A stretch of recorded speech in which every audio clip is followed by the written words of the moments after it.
बिस्मिल्लाहिर्रहमानिर्रहीम।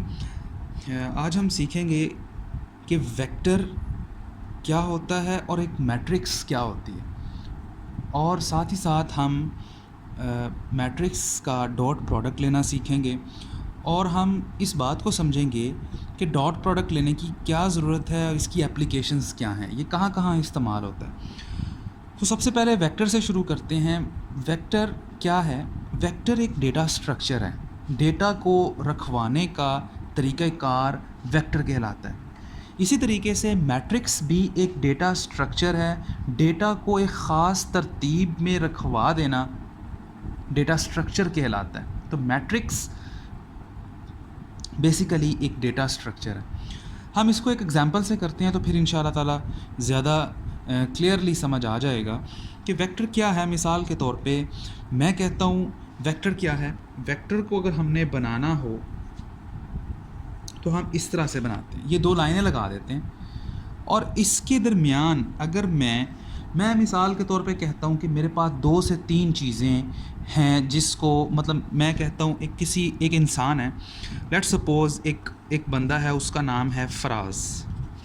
फराज की एज कितनी है? 25। फराज का वेट कितना है? 72 kg। फराज की डेट ऑफ बर्थ कितनी है? डेट ऑफ बर्थ मिसाल के तौर पे उसकी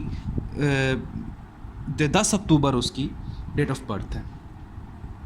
उसका मंथ क्या है, डे क्या है, मंथ ये है, और साथ ही साथ उसकी एक इन्फॉर्मेशन है कि वो पैदा कब हुआ है। वो 1992 में पैदा हुआ है।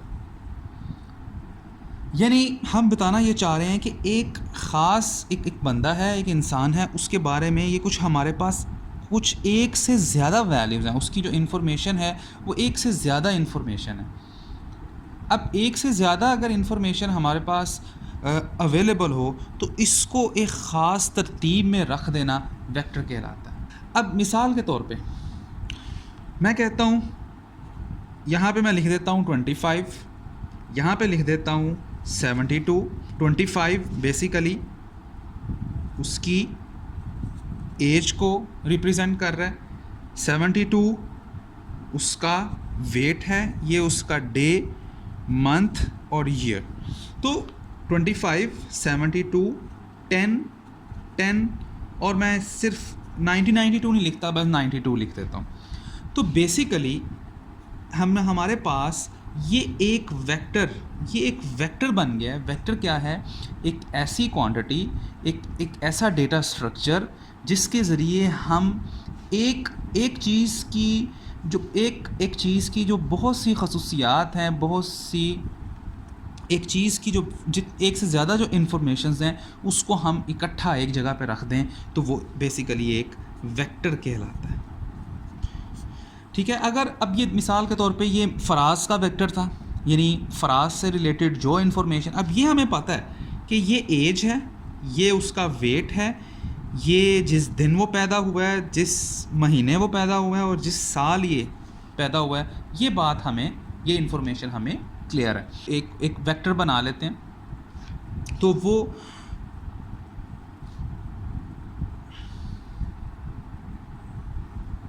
कुछ इस तरह से बन जाएगा। वो कैसे? मैं कहता हूँ जी अली, उसमें हम पहली इन्फॉर्मेशन उसके वेक्टर में अगर डाल दें 15, 50, 9, 2, 20। ठीक है। तो ये इस तरह से अली को रिप्रेजेंट करने वाला एक वेक्टर बन गया।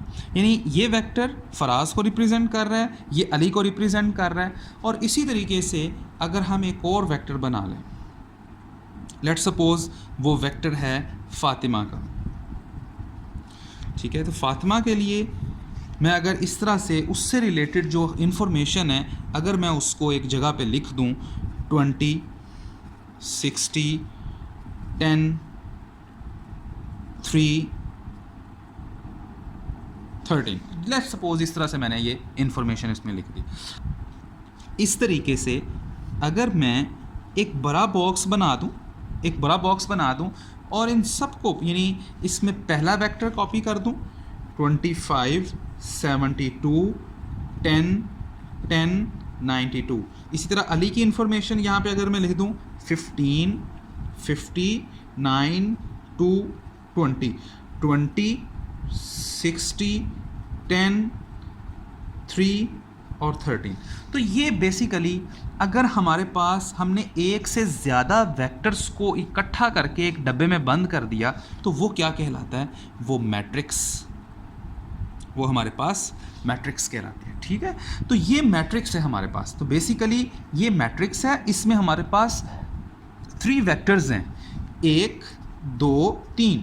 और बेसिकली आपको पता है ये जो वेक्टर 1 है ये फराज से बिलोंग करता है, ये वेक्टर 2 है ये अली से बिलोंग करता है, ये वेक्टर 3 है ये फ़ातिमा से बिलोंग करता है। और इसमें हमें इस बात का पता है कि जो अगर इस रो की हम बात करें तो इस रो में एज पड़ी है, इधर वेट पड़ा है, इधर डे पड़ा है, इधर मंथ पड़ा है और इधर ईयर पड़ा है। यानी मतलब अगर फराज की एज है, ये अली की एज है, ये यानी इस रो के अंदर सारी एज पड़ी, एज का डेटा यहाँ पे है, यहाँ पे सारे वेट्स हैं, यहाँ पे सारे डे हैं, यहाँ पे सारे ईयर्स हैं। तो इस तरीके से अगर हम एक से ज़्यादा वेक्टर्स को इकट्ठा कर दें तो ये मैट्रिक्स बन जाता है। अगर हम मैट्रिक्स की बात करते हैं तो अगर आप इसको इस तरीके से देखो तो ये बेसिकली हमारे पास इसमें मैट्रिक्स की अगर हम बात करें तो इसमें रोज़ और कॉलम्स होते हैं। अगर मैं इसमें रोज़ की बात करूं, तो इसमें 1 2 3 4 5 इसमें 5 रोज़ हैं और इसमें कॉलम्स कितने हैं, 1 2 3 कॉलम्स हैं। यानी हम कह सकते हैं कि ये मैट्रिक्स 5x3 का ये एक मैट्रिक्स है। यानी ये 5x3 का एक मैट्रिक्स है। जी ठीक है, बिल्कुल ठीक है। इसमें 5 रोज़ हैं और 3 कॉलम्स हैं। तो ये डिफरेंस हमने आज सीख लिया कि वेक्टर क्या होता है। वेक्टर एक सिंपल डेटा स्ट्रक्चर है जिसमें हमारे पास अगर एक चीज़ से रिलेटेड कोई एक से ज़्यादा इन्फॉर्मेशंस हो उसे इकट्ठा करके लिख दिया जाता है। और अगर हमारे पास इस तरह की जो इन्फॉर्मेशंस हैं, इस तरह के एक से ज़्यादा वेक्टर्स हैं, मतलब फराज का डेटा है, अली का डेटा है, फ़ातिमा का है, इससे आगे जितने भी आपके पास लोग हैं उन सबको इस तरह से मैट्रिक्स की फॉर्म में हम लिख सकते हैं। तो ये 5x3 का एक मैट्रिक्स है। अब हम सीखते हैं कि डॉट प्रोडक्ट किस तरीके से लिया जाता है और इसकी एप्लीकेशन क्या है, इसे क्यों डॉट प्रोडक्ट लेने की ज़रूरत क्यों पेश आती है, ये कहाँ कहाँ इस्तेमाल होता है। हमने डॉट प्रोडक्ट लेना तो हम सीख सकते हैं, लेकिन इसकी एप्लीकेशन क्या है, इसके फ़ायदे क्या हैं, वो आज हम सीखते हैं। तो मिसाल के तौर पे हम कहते हैं कि हमारे पास एक इक्वेशन है y = 2x1 + 3x2 + 5x3। ये हमारे पास एक इक्वेशन है। ठीक है, हमें पता है कि इक्वेशन के अंदर अगर हम x1 की जगह पे कोई वैल्यू रखें, x1 अगर मैं मिसाल के तौर पे, यानी इक्वेशन क्या होती है, इसमें हमें 3 इनपुट्स देनी है और हमारे पास एक आउटपुट आएगी। ठीक है, अगर मैं x1 की जगह पे वैल्यू पुट करता हूँ 2, यहाँ पे वैल्यू पुट करता हूँ 5 और यहाँ पे वैल्यू पुट करता हूँ 7, राइट। तो क्या होगा, 2 × 2 + 3 × 4 + 5 × 7। तो बेसिकली क्या हो रहा है, 2x1 से मल्टीप्लाई हो रहा है। x1 की वैल्यू हमने रिप्लेस कर दी 2 के साथ, x2 की वैल्यू रिप्लेस कर दी 4 के साथ और x3 की वैल्यू रिप्लेस कर दी 7 के साथ। तो इक्वेशन को अगर हम सॉल्व करें तो ये 4 12 35 6 7 7 + 4 1 4 5, तो ये 51 हमारे पास आंसर आता है। यानी इस इक्वेशन को हमने सॉल्व किया, यानी इसमें हमारे पास x की वैल्यूज़ क्या हैं, 2, यानी x1 x2 और x3, ये हमारे पास ये 3 वैल्यूज़ हैं और हमने इस इक्वेशन के अंदर वैल्यूज़ रखवाई और सॉल्व कर लिया।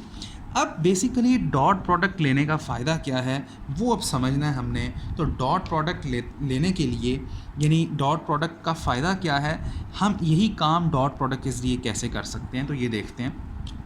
ये देखें, ये मेरे पास यहाँ पे अगर मैं कहूँ कि मैं एक मैट्रिक्स बना लेता हूँ, मैं एक मैट्रिक्स बना लेता हूँ 2 4 7, यानी ये एक मैट्रिक्स है, इसको हम कह लेते हैं कि ये एक्स मैट्रिक्स है, इसका साइज़ मुझे बता सकते हैं, इसमें 1 रो है और 3 कॉलम्स हैं, 1 रो है 3 कॉलम है। बेसिकली एक्स मैट्रिक्स के अंदर 3 वैल्यूज़ हैं, ये x1 x2 और x3। इसी तरह से हम बेसिकली अगर हम इनकी बात करें तो ये हम कह सकते हैं, लेट्स सपोज इन्हें कह देंगे ये थीटाज़ हैं, ठीक है, ये थीटाज़ हैं, तो हम एक थीटा मैट्रिक्स भी बना लेते हैं। मैं एक और मैट्रिक्स बनाता हूँ जिसमें ये कांस्टेंट वैल्यूज़ हैं 2 3 और 5, ये वैल्यूज़ मैंने यहाँ पे रख दी। ये इसको हम कह सकते हैं कि ये एक थीटा मैट्रिक्स है जिसके अंदर ये थीटा 1 कह लें, इसको थीटा 2 कह लें और इसको थीटा 3 कह लें। तो बेसिकली इसका साइज़ कितना है, इसका साइज़ भी 1x3 है। तो एक बात तो आप याद रखें, हम अचीव क्या करना चाहते हैं, हम इस इक्वेशन को जैसे हमने सॉल्व किया, हम इसको मैट्रिक्स के ज़रिए सॉल्व करना चाह रहे हैं। तो हमने एक एक्स मैट्रिक्स बना ली, एक थीटा मैट्रिक्स बना ली, लेकिन अभी प्रॉब्लम ये है कि हमें इस रूल का पता है कि नंबर ऑफ़ कॉलम्स पहली जो फर्स्ट मैट्रिक्स है उसके number of columns should be equal to number of rows यानी ऑफ सेकंड कॉलम। पहली मैट्रिक्स के नंबर ऑफ़ जो नंबर ऑफ़ कॉलम्स हैं वो दूसरी मैट्रिक्स की नंबर ऑफ़ रोज़ के इक्वल होने चाहिए, तो जो कि अभी नहीं है। तो हम क्या करते हैं, हम थीटा मैट्रिक्स का ट्रांसपोज ले लेते हैं। ट्रांसपोज क्या होता है, ट्रांसपोज इस तरह से होता है कि जितनी रोज़ होती हैं उसको कॉलम्स में कन्वर्ट कर देते हैं। अब ये रो है, इसको यहाँ से पकड़ के इस तरह सीधा कर दें, तो ये बेसिकली इस तरह से ये थीटा बन जाएगा, यानी 2 3 5। यानी इसमें क्या हुआ, अब इसका साइज़ हो गया 3x1, ठीक है जी, ये 3x1 बन गया। और ये मैट्रिक्स जो मेरे पास थी 2 4 7, ये बन गई 1x3। तो अब आप देख सकते हो कि ये और ये दोनों आपस में बराबर हैं, और अगर हम इन दोनों इस मैट्रिक्स और इस मैट्रिक्स का डॉट प्रोडक्ट लेंगे तो हमारे पास जो आंसर आएगा ये इससे कट जाएगा और 1x1 आंसर जो होगा 1x1 का आंसर आएगा। अब हम ये अब देखें यहाँ पे करना क्या चाह रहे हैं, अब इसको अब हम डॉट प्रोडक्ट लेना चाह रहे हैं, तो ये किस तरीके से लेंगे, ये पहली मैट्रिक्स, ये दूसरी मैट्रिक्स। अब दोनों की डायमेंशंस भी हमें समझ आ रहे हैं कि पहली मैट्रिक्स का जो नंबर ऑफ़ कॉलम्स हैं दूसरी मैट्रिक्स की रो के इक्वल हैं, तो यस ये डॉट प्रोडक्ट लिया जा सकता है। तो क्या करेंगे, यहाँ से एक एरो लगाते हैं, यहाँ से यहाँ पे एरो इस तरीके से लगाते हैं। इस एरो की पहली वाली वैल्यू को इस एरो के टेल से, इस एरो की टेल और इस एरो की टेल, इन दोनों को मल्टीप्लाई करते हैं 2x2 प्लस जो सेंटर है इसका, उसको इसके सेंटर के साथ मल्टीप्लाई करते हैं, प्लस इसका जो हेड है और इसका हेड है, इन दोनों को मल्टीप्लाई करते हैं और उसमें ऐड करते हैं। तो क्या हम ये डॉट प्रोडक्ट लेने से, क्या आपको ऐसा नहीं हमें फीलिंग्स आ रही कि जो हमने डॉट प्रोडक्ट लिया है, ये डॉट प्रोडक्ट, ये जो हमारे पास डॉट प्रोडक्ट के लिए जो हमारे पास आंसर 51 आएगा, क्या ये चीज़ और ये चीज़ क्या आपस में बराबर नहीं है, सेम ही है? यानी ये ऐसा नहीं लग रहा कि हमने डॉट प्रोडक्ट लिया है और हम डॉट प्रोडक्ट के ज़रिए हम इक्वेशन को सॉल्व कर रहे हैं। तो ये हमारे पास बेसिकली ये 2 × 2 2 × 2 4 × 3 4 × 3 और ये 5 × 7 5 × 7। तो ये डॉट प्रोडक्ट के ज़रिए यानी इक्वेशन को हम इस तरह से भी सॉल्व कर सकते हैं। लेकिन अब इसका फ़ायदा क्या है, फ़ायदा इसका ये है कि अगर मिसाल के तौर पे यानी ये इतनी मेहनत करने का क्या फ़ायदा होगा।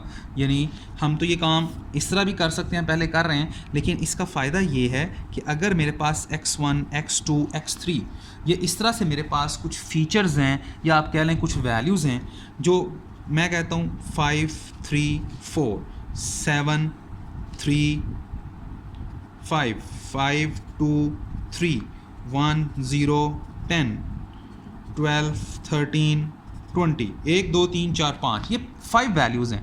तो हमें ये 5 वैल्यूज़ हैं, तो 5 वैल्यूज़ के लिए हमें क्या करना होगा, 5 वैल्यूज़ को पहले मुझे इन तीनों को उठाऊंगा, इस इक्वेशन के अंदर मैं पुट करूंगा तो मेरे पास एक y आएगा, मेरे पास एक y वैल्यू आएगी। इसी तरह से फिर अगली इन 3 वैल्यूज़ को उठाऊंगा, तो मुझे मतलब करना क्या है कि हर एक को बारी बारी इनको सॉल्व करना है। तो इक्वेशन में पुट करना है y आएगा, इक्वेशन में पुट करना है फिर y आएगा, इक्वेशन में पुट करेंगे फिर y। तो यानी x1 x2 x3 यानी 12 13 और 20, यानी इसको यहाँ पे 12 13 और 20 इनको मैं पुट करूँगा तो मेरे पास कुछ आंसर आएंगे। तो ये अगर मुझे काम इस तरह से करना हो तो ये अब मुश्किल की बात है। और अगर इस तरह की मेरे पास 1000 या 2000 वैल्यूज़ हों तो उसके बदले उतने ही y अगर मुझे अचीव करने हैं, y मुझे कैलकुलेट करने हैं, तो ये काम मुश्किल हो जाता है। तो क्या करेंगे, तो अगेन हम एक मैट्रिक्स बनाएंगे। ये हमारे पास मैट्रिक्स है, उसका साइज़ होगा 7 3 4 7 3 5 2 5 3 1 0 10 12 13 20। ठीक है जी। और इसी तरह से हमारे पास वो पैरामीटर्स भी अवेलेबल हैं, वो हमने पहले से लिख रखे हैं 2 3 एंड 5। तो आप इस तरह से इसको अचीव कर सकते हो। अब ये देखें, ये x1 x2 x3, ठीक है। अब ये बेसिकली एग्जाम्पल 0 है, ये 1 है, ये 2 है, ये 3 है और ये 4 है। तो अब हम क्या करेंगे, अब इसका साइज़ है 5x3 और इसका साइज़ है 3x1। तो अभी हमारे पास क्या ये डॉट प्रोडक्ट लेना आसान है? यस, हो सकता है। ये दोनों मैच कर रहे हैं तो डॉट प्रोडक्ट लिया जा सकता है। और इसका आंसर क्या आएगा, जो हमारे पास फाइनल आंसर आएगा 5x1। तो इसमें हम क्या करेंगे, यहाँ पे एक एरो और एक एरो यहाँ पे लगाएंगे। ये बेसिकली इस तरीके से होगा सॉल्व, 7 × 2 + 3 × 3 3 × 3 + 4 × 5, जैसे अभी हमने कुछ देर पहले किया। तो इसके बदले हमारे पास एक आंसर आएगा, ठीक है। फिर इसी तरह इसको हम सॉल्व करते हैं। तो हम बेसिकली यही नहीं करना चाह रहे, ये θ1 है, ये θ2 है, ये θ3 है। तो बेसिकली x1 को θ1 से मल्टीप्लाई करना है, x2 को θ2 के साथ, 5 यानी x3 को θ3 के साथ। बेसिकली अगर मैं इस तरह से लिख दूं कि θ1 × x1 + θ2 × x2 + θ3 × x3, तो हमारे पास एक आंसर आएगा।